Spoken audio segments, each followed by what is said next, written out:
Welcome back to another episode of This Week in Haiti live. This week, this is Sunday, March 22nd, and we are going to recapitulate some of what we talked about last week when we didn't end up having the show. Should we make sure the volume is functional at this point? I checked on YouTube. It should be working. If you want to grab your phone. Okay, let me grab my phone.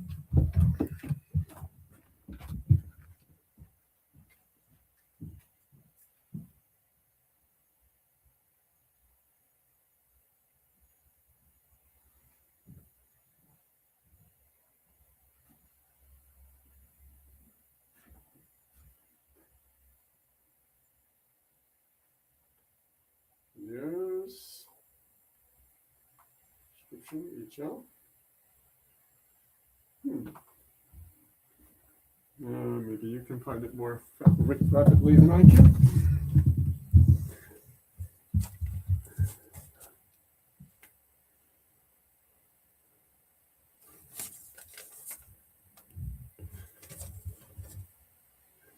Testing 1 2 3. Testing 1 2 3. So it's coming up.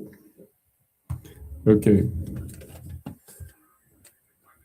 Okay, very good. Got a little delay there, but we are good. So yes, sorry for last week's snafu with the sound, but this week we're sure we're good. Yeah. So Joseph, you were present at the event in Manhattan last week. Maybe you should just give a quick report on Berthony's presentation. Berthony Dupont, our director, gave a speech at the annual Solidarity with Haiti, with Cuba conference, and well, how was it received? Yeah, very good.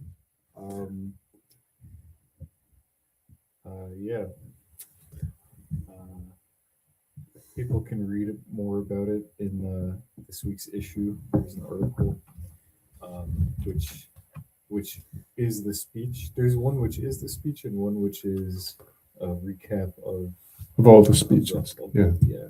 That's the one in French. Yeah. And the French also has the full speech of Berthony, plus the English section also has the speech of Berthony, which basically does acknowledge the fact that Cuba and Venezuela, both the two principal countries under attack now by Washington, by Marco Rubio, Marco Rubio's strategy of bringing down those two, that they have both provided Haiti with, in the case of Cuba, 20 years of medical teams helping throughout the country, often in godforsaken parts of the countryside where it is very difficult to find a doctor for dozens of kilometers. And they work there is often without electricity, without a lot of the normal things you would need for a clinic. And then, of course, Venezuela provided Haiti with one of the most generous Petrocaribe arrangements, not only providing Haiti with very cheap oil and diesel and gasoline for 10 years, basically from 2008 until 2018, but Haiti only had to pay 60% of their bill to Venezuela up front, and the other 40% went in a thing called the Petrocaribe Fund. And unfortunately, that fund, although it did a few things, was largely pilfered by the Martelly administration, which came into power in 2011 until 2016, but they tore through that money, which ended up being about $4 billion, but it basically got frittered away on all sorts of fake projects. In any case, yes, I think the event was very well received from all the accounts I read of it. And, we're very proud that Haiti Liberté was asked to be the voice of the Haitian community to speak about their determination to remain supporting in solidarity with Cuba in particular, which is going through such a difficult time. Yeah, so this week we are going to again talk about the National Pact, which has come into power, which is kind of the replacement for the Transitional Presidential Council, which existed before the CPT. And if we were to try and analyze the National Pact, it would be a little bit like the sort of coalition governments that come into power, particularly in parliamentary countries. They have these, or even during a time of war, maybe is a better analogy, is that you have coalition governments of national unity that bring together the left and the right into power. And I mean, you could compare it to labor and capital joining hands in like the New Deal, for example. Although it isn't really the same because labor is not really represented, so it's not exactly that kind of union, which some analysts have said is what leads to this kind of corporatist structure coming together. Although in the CPT we did have, a minister for, or a presidential counselor for business, Laurent Saint-Cyr, representing the bourgeoisie. Yeah. No party. Yeah. So that was kind of version 1.0 of what is now the total unification of all of these political parties together. What are some of the parties that are this? Yes, I mean, as people may have heard, some 320 parties, 320 parties have registered to participate in the elections, which are to be supposedly organized. Will that happen this year, 2026? I'm doubtful. They may ram it through, but I think that given the state of the world, given the turmoil in the world, given the attacks on Venezuela and Cuba, given the attacks on Haiti, I think it is going to not be very easy. They are, we'll get to that, but essentially, while the entire political class of Haiti was protesting against the unilateral installation of de facto Prime Minister Alix Didier Fils-Aimé as the sole executive steward of Haiti by the Trump administration, Marco Rubio in particular. They all flocked to this National Pact event that was held shortly after the February 7th end of the CPT, the Transitional Presidential Council. They were all there, all of them. And one of the counselors who was most energetic in looking to provide an alternative, that is to provide some sort of CPT 2.0 in reality, was Leslie Voltaire, who represented the Labalas family party. But which party has been the leader, really, of this new regime? It is the Labalas family party again. So we see really the mirror, the opposite of what Famille Labalas once represented, which was an anti-imperialist grassroots response to the empire's efforts to crush Haitian sovereignty.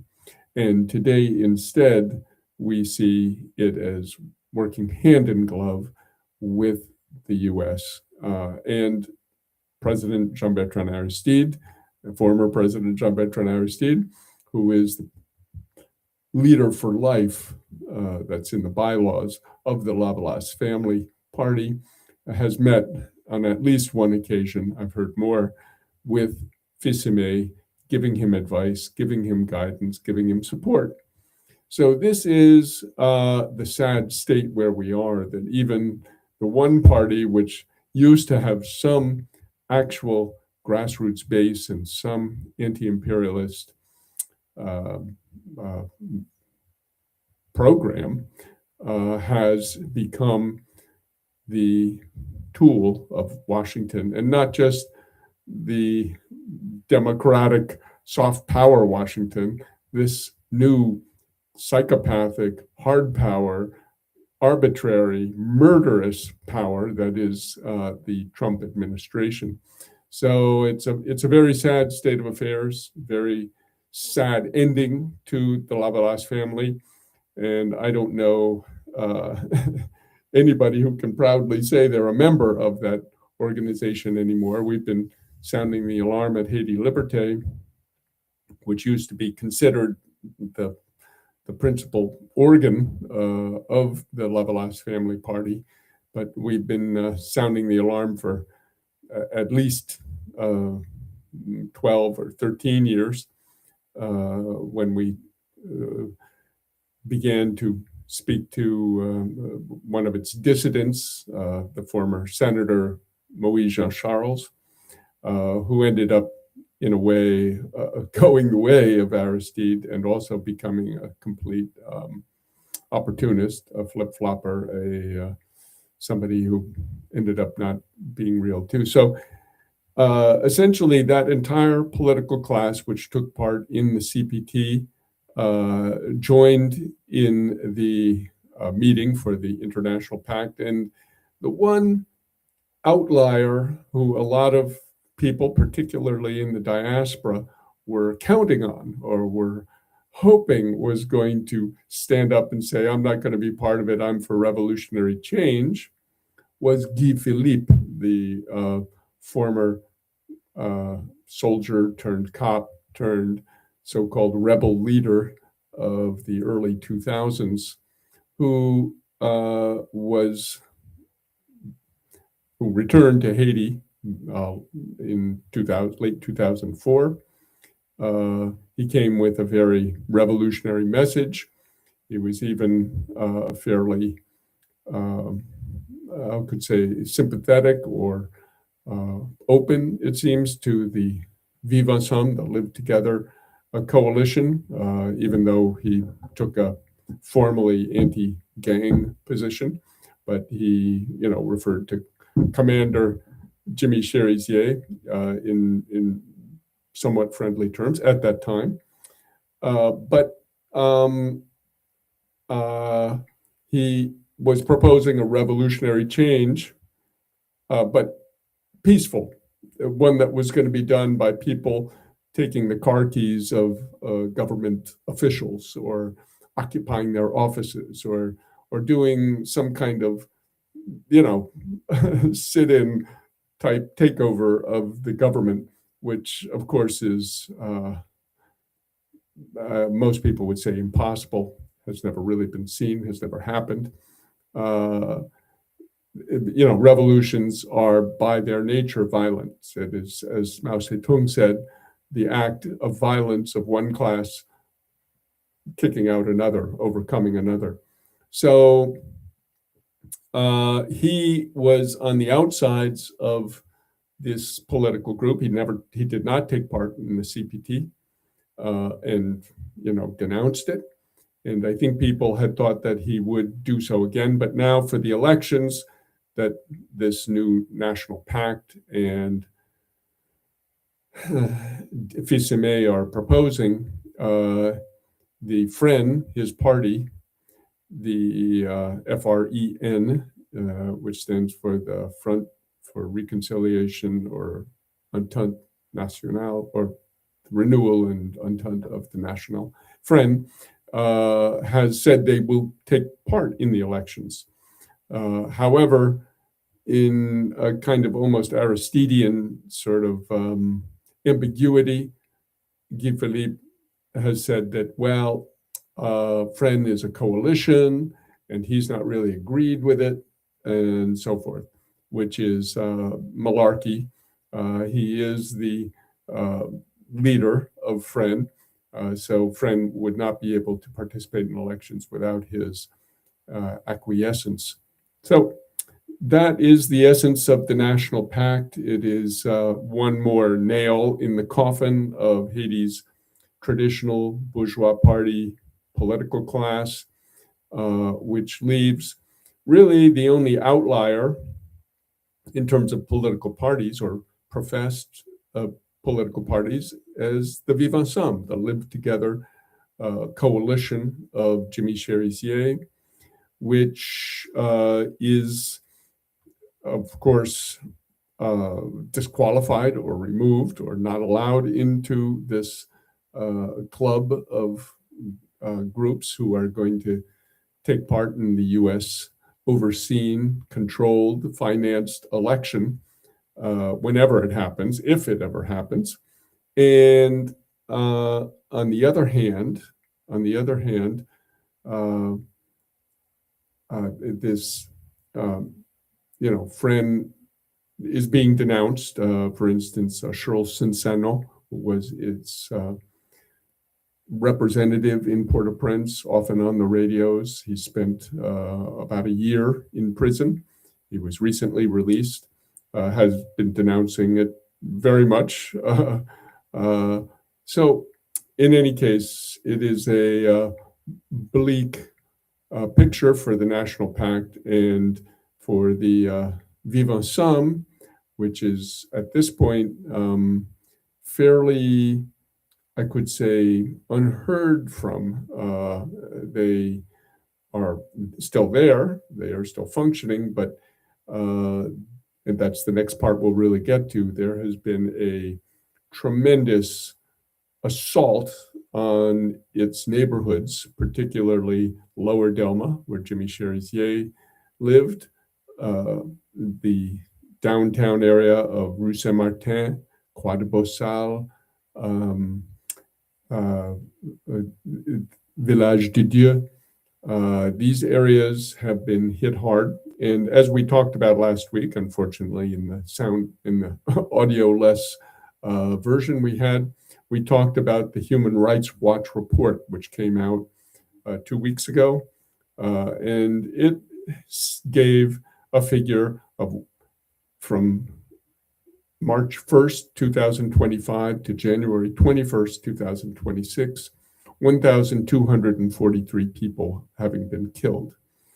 Now, that's good that they denounced it and they called it unlawful. They called it arbitrary. They said, a lot of innocent people are being killed, but their figures for the innocent people, or I could say their figures for the non-criminal people, was only 43 and 17 children, so a total of 60.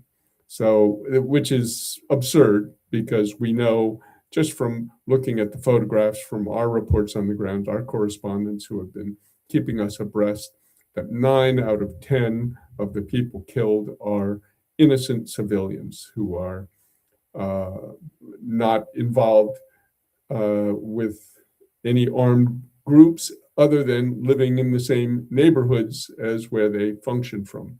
So this is the big challenge of this moment, is how is the Vivre Ensemble going to survive this this massacre, which is being carried out, and we'll show, I guess, the pictures again this week a little bit.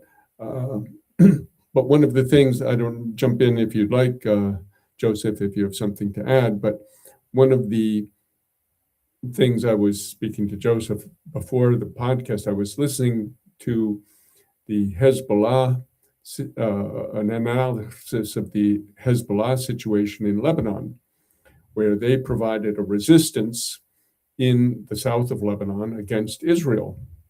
Now, what is Israel doing today? It is doing the same sort of massacres, carpet bombings, sweeping out of the neighborhoods of the south of Lebanon to create a so-called buffer zone, basically taking over part of Lebanon.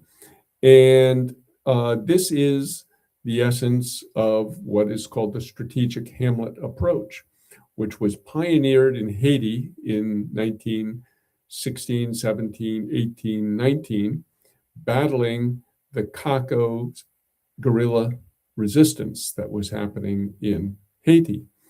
They would take a village which was known to be sympathetic, or at least housing members of the Cacos, and they would destroy it, they would burn the houses, and they would resettle all those Haitians into these camps, which were basically guarded by the Marines, US Marines. So this was reproduced in Vietnam. It was called strategic hamlets. For anybody who lived through the Vietnam Wars, as I did, you heard about the strategic hamlets a great deal. And they were just horrible places to live, terrible people, jammed in, had no way to raise their own food. They were reliant on U.S. Aid food, and hungry, rapes going on, all kinds of terrible events happen in these camps.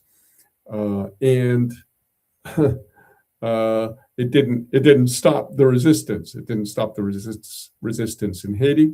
It didn't stop it in the case of Vietnam. It didn't stop it in Gaza. We saw what they were doing in Gaza as well. The same sort of destruction, mowing the grass, the Israelis call it, and now they're doing it in Lebanon, and they're doing it in Haiti. This is what this massacre is. It is a just creating more anger, resistance, fighters for the resistance to this terrible policy. The last thing I'll say on that before I stop talking is that right now it's mostly being carried out under the direction of Erik Prince's Vectus Global, which is the new name for his Blackwater mercenary outfit. They apparently have at its core 200 Salvadoran mercenaries.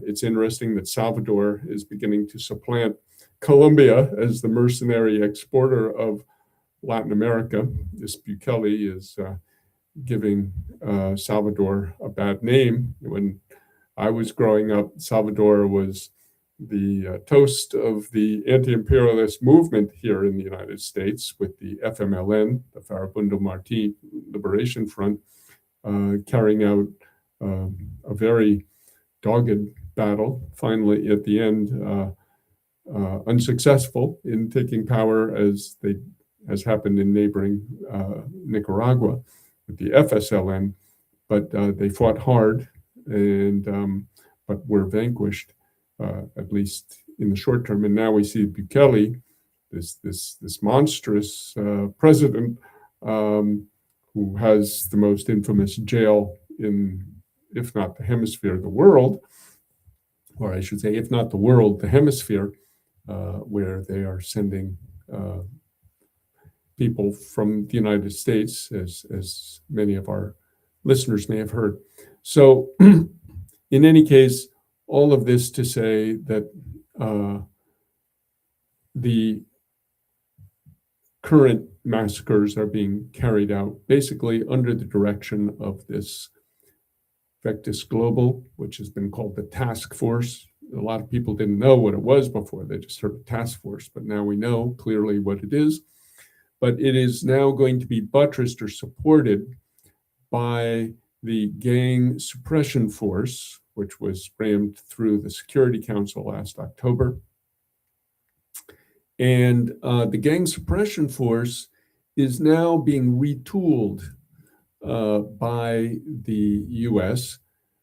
They are phasing out, or maybe they're self-phasing out, the Kenyan soldiers who have been the core of it, the original version of this UN sanctioned force. It wasn't a UN peacekeeping force. It was just a private force of the US, basically a mercenary force paid for by the US, but they couldn't get the funding from other countries.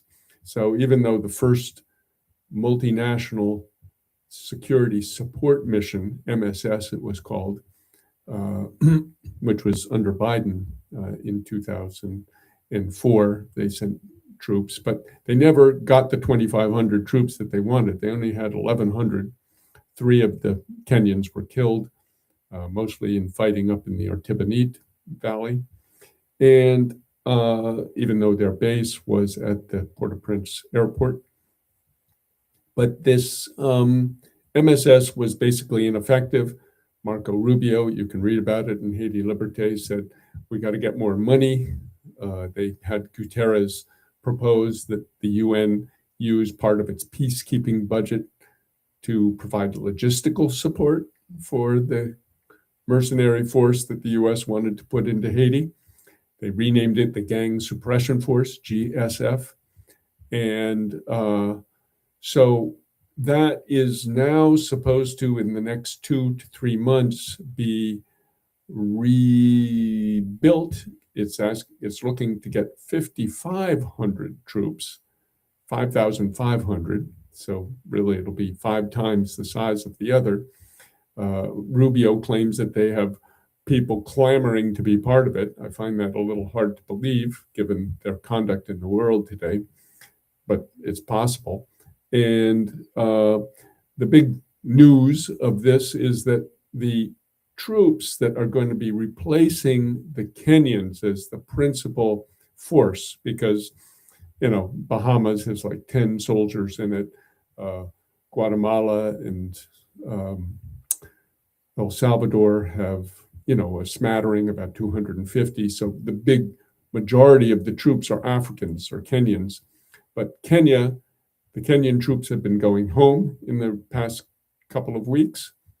few weeks. And the new troops that are coming in are from Chad. Now, people who are familiar with the map of Africa know that Chad borders on Niger? Yes, borders on Niger. It's just to the east of Niger.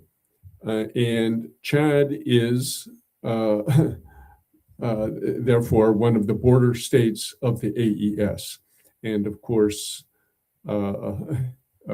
being seen by Washington, by AFRICOM, that is the US military force,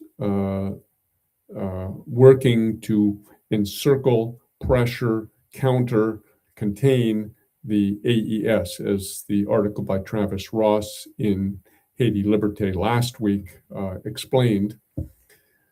So the fact that Chadian troops are being sent to Haiti to do counterinsurgency warfare is likely no accident. We think that this is surely part of the US big picture. They're going to send these troops in to do training, basically in Haiti, providing more muscle, more destruction, more killing, more death. And this will be, to us, we expect, part of the coming offensive. It is coming. The same way we knew the Iran war was coming, same way we know that a war with China is coming, the same way we knew that the war with Russia was coming in Ukraine.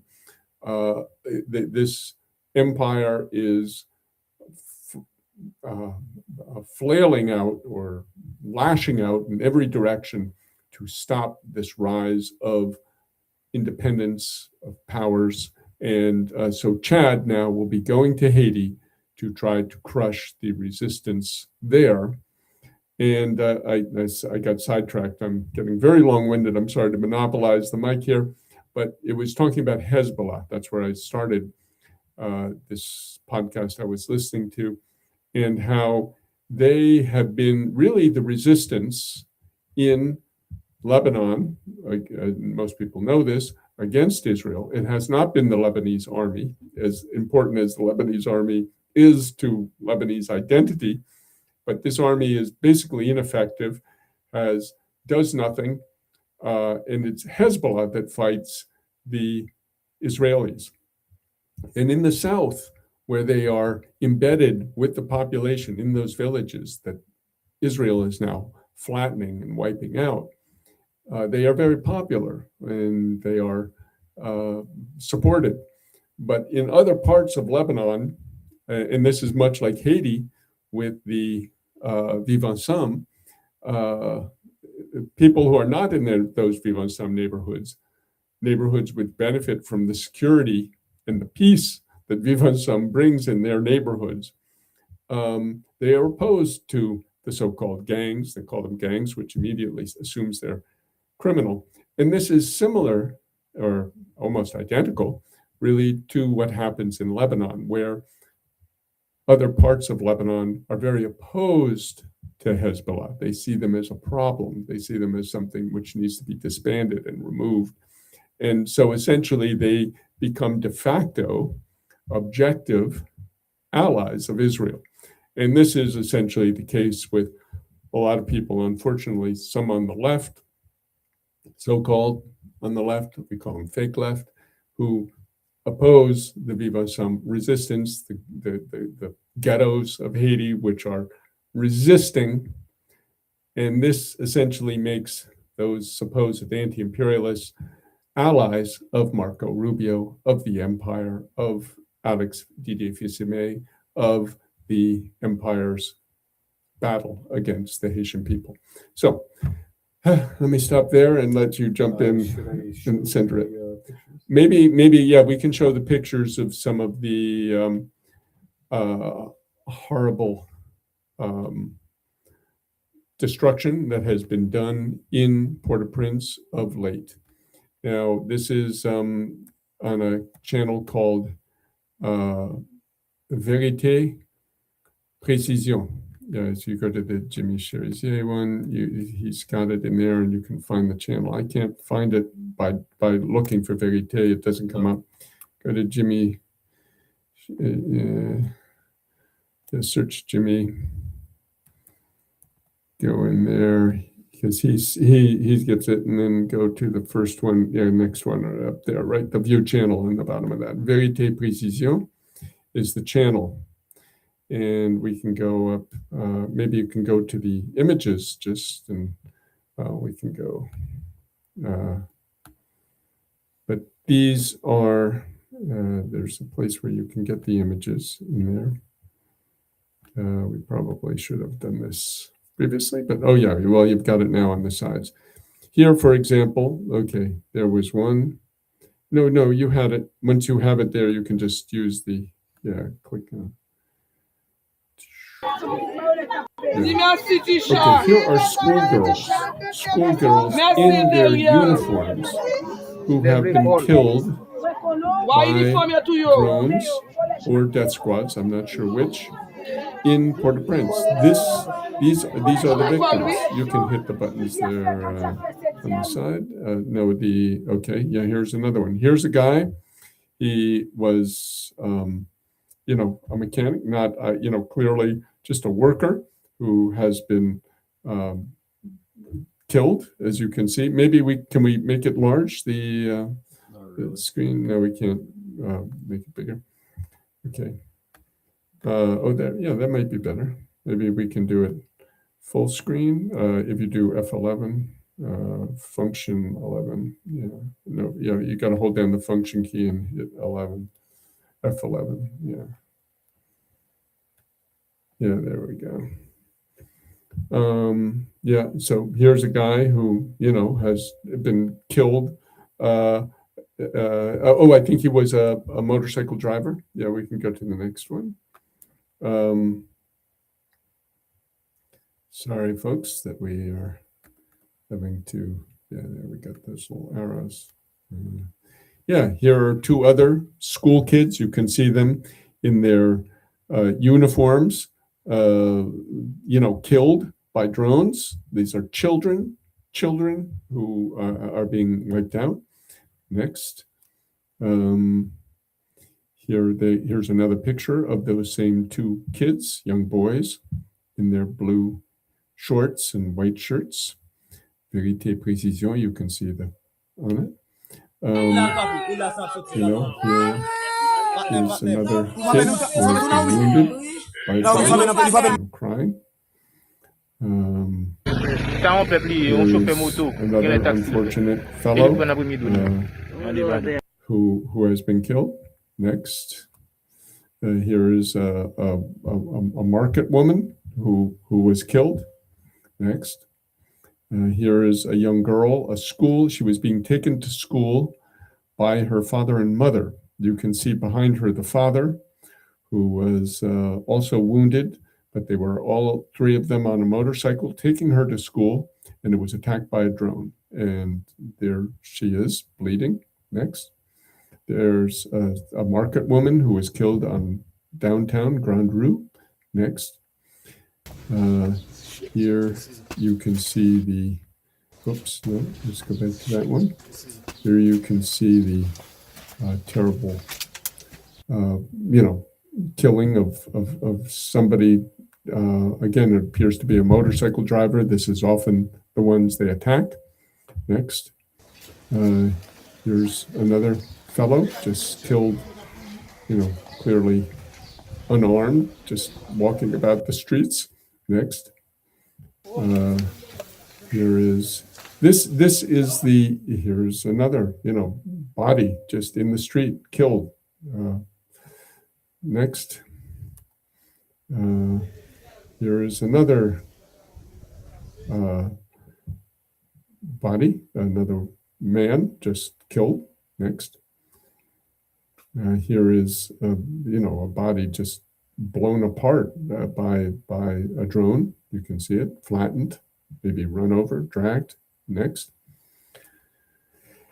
And here is a woman crying, having been wounded. Next. Here is her leg, blown apart.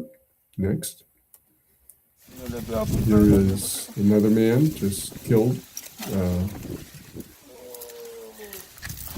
going about his business. Many of them were mechanics. Sorry, we can't get the background. Next. Here is another man killed, two men we can see there. Next. Now it's going to finish the video. Okay, there it goes. You see them? Next. Oh, that's the last one. Okay. Anyway, this gives you a taste. There are many more of these. There are really dozens and dozens.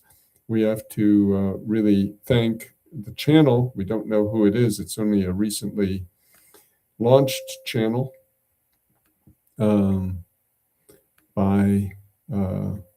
oops. Okay. Well, we might as well. I think we gave people a taste enough. And hopefully we won't be completely shut down by YouTube. And maybe we should open this on Rumble or someplace where that could be shown. But this is the type of massacre. As you could see, there wasn't a single soldier, a single armed guy who was in those people killed. This was a massacre of men, women, and children, mostly children, in those pictures that have been killed by these drones and these death squads. Many of them are Haitian police, but some of them are also the mercenaries themselves.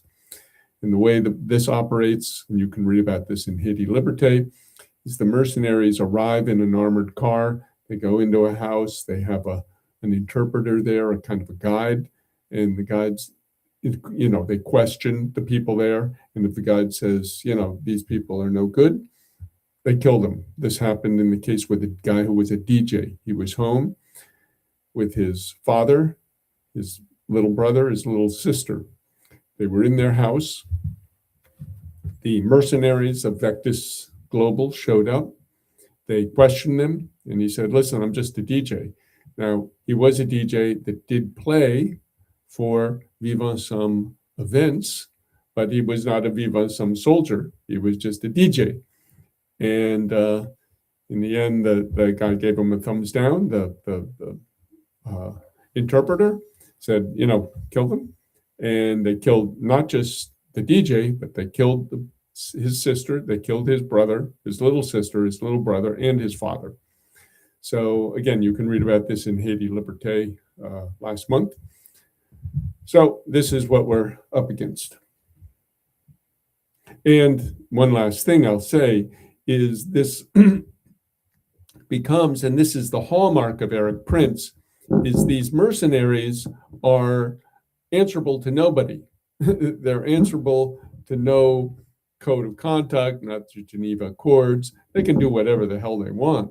At least the official armies of Kenya or Chad or El Salvador or Guatemala or Bahamas or Belize or other elements of these national mercenary corps they put together with UN benediction, there's some sort of accountability, or should be. There isn't, but there should be. In the case of these mercenaries, it's like nothing, zero. There's nothing, and we saw that again in Iraq, where after the Nisour Square massacre, which was only one of dozens of massacres carried out by Blackwater, which was the name of the mercenary outfit of Erik Prince at the time. They carried those out, but the only place they were condemned was in the court of public opinion. Well, last week I compared this a little bit to there's a great Malcolm X speech, which I can't remember if it's Message to the Grassroots or, but it was in Detroit, I want to say, and basically Malcolm X talks about in the Congo at the time in 1965 how there was the Simba uprising against post-Lumumba, the government that had been installed there of it wasn't yet Mobutu at that time. It was Maurice Chambé and Joseph Kasavubu, who were the U.S. backed government at the time, and the Simbas were led by Pierre Mulele, who was had been part of the Lumumbist movement. He had been a Lumumba supporter, Yeah. So he flipped. No. Mulele was leading the Resistance. The Okay. Lumumba-inspired movement. Mhm. And the U.S. used, provided B-52 bombers and mercenaries who were there, similar mercenaries. And Malcolm X talks about how, they're blowing up whole villages of people with these B-52s, and mostly the combatants are, fighting back. Not completely, but some of them are having, bows and arrows and spears to fight the mercenaries. So kind of a similar situation, but also that Mulele and his movement, the Simbas, they fought against kind of politicians as a whole kind of class unto themselves, post-colonial bureaucrats, because at that point there wasn't, political. There were no differences between the political parties that had come to be part of the post Lumumba kind of regime, and then when Mobutu came to power, um, with his Zaire Mouvement Populaire Révolutionnaire organization was just devoid of kind of meaningful political uh, kind of tangibility, I guess you could say, because There was no base. there was no base. Yeah, it was just kind of backed by foreign sponsors and uh, Being U.S. mostly. yeah. So it's kind of people can draw some Parallels. there if they like. Um, and maybe, I mean, the Malcolm X speech, we can put it somewhere. It's available on YouTube. And I think it may be transcribed. It may be something we can publish in Haiti Liberté. oh, absolutely, yeah, yeah. It's okay. great. I mean, he talks about a lot of other topics in that speech. So here on the air, we hereby commission Joseph Mullen to reproduce this Malcolm X speech with a nice introduction, Yeah, comparing it to the mercenary operations of today. yeah. And that was what years? I want to say 62, that was 3? 1965. 65. Okay. And I mean, he talks about a lot of that was sort of right after, if I remember correctly, he had his own house.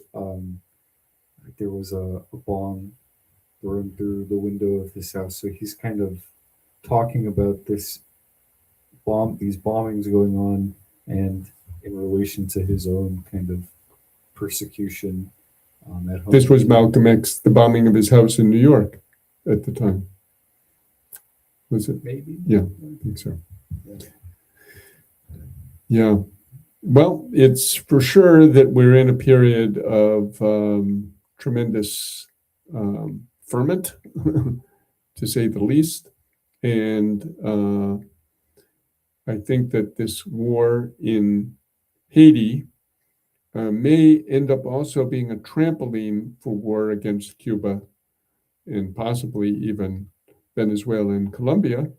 As we can see, Colombia is also now being put, they're talking about going after Petro, even though Petro is out of power come May, but they're talking about going after him for involvement in drug trafficking. Ironically, the U.S. puppets like Uribe have been, the most openly involved with drug traffickers in Colombia, but you never hear about something like that. But they will applied to them by the U.S. But here they are, maybe going to expand their offensive from Haiti, Venezuela, and Cuba to Colombia. So, we are in a period of real war, turmoil, massacres, crimes, and we're doing our best to cover it. I should say that people can see in Haiti Liberté in the past 3 months, 2 months, 3 months.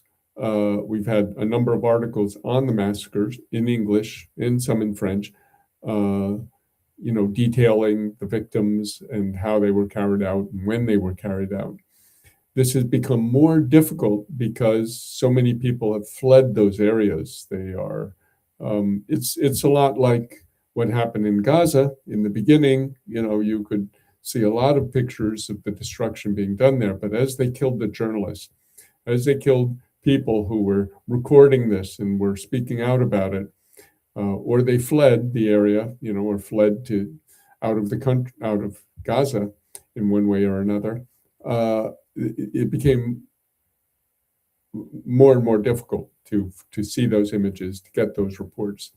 So that is part of our problem, is getting the reporting. This channel, Vérité Précision, is on WhatsApp if people want to follow it. It is mostly in Creole. We're not sure who's behind it, but whoever it is, they are doing a very important job of at least documenting the killing, of showing the bodies. Unfortunately, we are doing our best now to identify who was killed, who they were, their name, their age. And I should just tell that to anybody who watches this video, although it's in English, although it's aimed at an English-speaking, mostly foreign audience, but Haitian Americans as well. But anybody who is watching this, Beta, if you're watching, or Miss Dangerous, or Curvins, or Max, or anybody who is connected with Haiti and can find people, we need essentially to know who, what happened, when, where, why, and how. So we can give good reports, find the age of the people, family, their history, if possible. We did this for the massacres in Bel Air in the month of January with the help of Marc-André Toto Alexandre. But it is very difficult to get information at this point in time. So anybody who can help with that, this is an appeal, an online, I'm not sure what the word would be, but an online appeal for assistance from anybody in Haiti who can help us. Our correspondents have all been trying to get what they can, but it has not been easy. Okay, I think that's it for this week. Yeah. Okay, and we will hopefully have some better news next week, some good news of some sort. Sorry to be delivering only bad news, or mostly bad news, but that is the struggle, and we are engaged in it, and we will do our best to keep you abreast. Thank you. Thank you. See you next time.